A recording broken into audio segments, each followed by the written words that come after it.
This is obviously something that takes all these agencies to respond, and we're very thankful that all these agencies dropped everything they had going on and responded immediately to assist us in searching the hospital.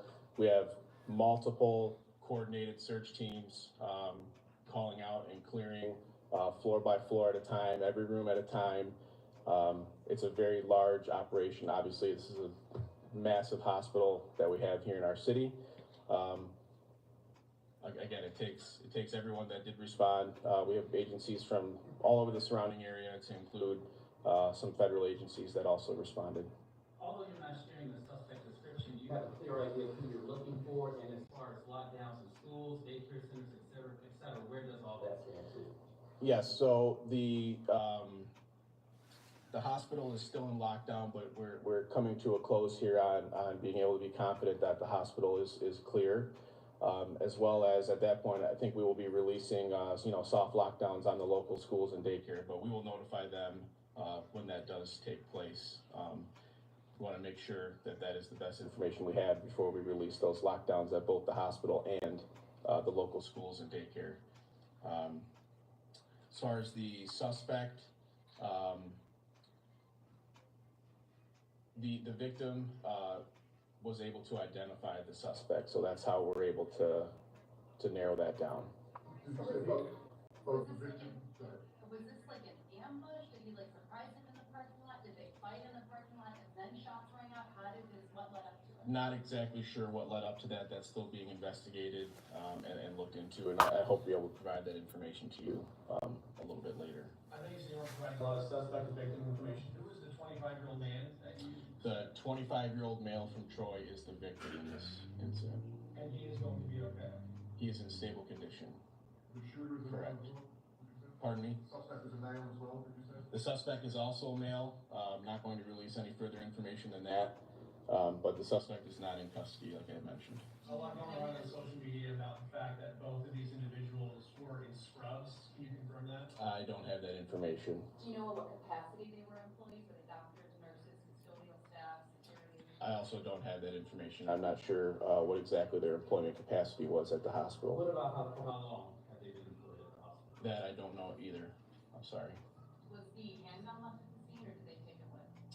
That I'm not also sure on either at this point. How can you assure those that are in the hospital? I mean, there's thousands of employees. This is a frightening thing. I know you understand that. Yeah, so we can assure those in the hospital because we have, like I said, multiple agencies inside that hospital. Still continuing to search the hospital, and at this point in our investigation, we're pretty confident the suspect is no longer inside that hospital. What makes you so confident, if you can answer that? I'm not going to share that information at this point. Can you share the emotional feeling at this particular moment? We're talking about a massive hospital, hundreds of patients, hundreds of employees. What's the emotional state there now? That's best to your knowledge. Sure. This is very emotional, I'm sure, for all those employees that were at the hospital and immediately involved in this, who received the lockdown notice immediately. Like I said, I just want to send a message to them that we're there, we're on scene, we're doing our best to keep you safe, and I'm confident that they are safe inside that hospital. I know you said that you're confident they're not in the hospital anymore. Do you believe the suspect is still in Troy, and what should residents do? Residents in the immediate area should just kind of avoid the area and obviously keep their eyes peeled for anything suspicious they may see. Obviously call our dispatch center if you observe an individual that you're not familiar with or, could possibly fit I don't have a suspect description at this point, but something out of the ordinary in that immediate area, absolutely. And still encourage the public to avoid the hospital in the immediate area. I know all the major intersections within, a mile to 2 miles of that hospital are locked down right now. If you don't have a suspect description, how do you know who you're looking for? Well, we know who we're looking for. That's why. But I don't want to share that information with the public until I have further information on it. So. Is the conflict, is it something that happened at work that led to this, or is it something outside of work being brought in? Did they know each other prior? Sure. It seems that they did know each other. I'm not sure how extensively, at work or outside of work, but that's something that we are looking into here. So, all right.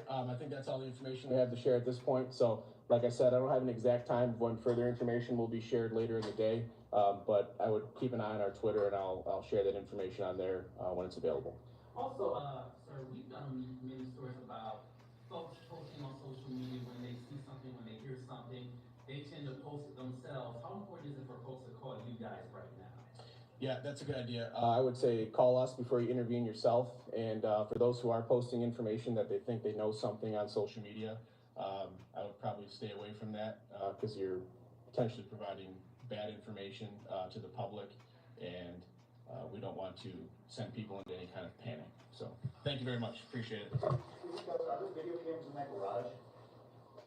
All right, getting their brief update from Lieutenant Ben Hancock of the Detroit Police Department regarding that shooting that happened at a hospital early this morning. The suspect still at large. However, limited information provided by police.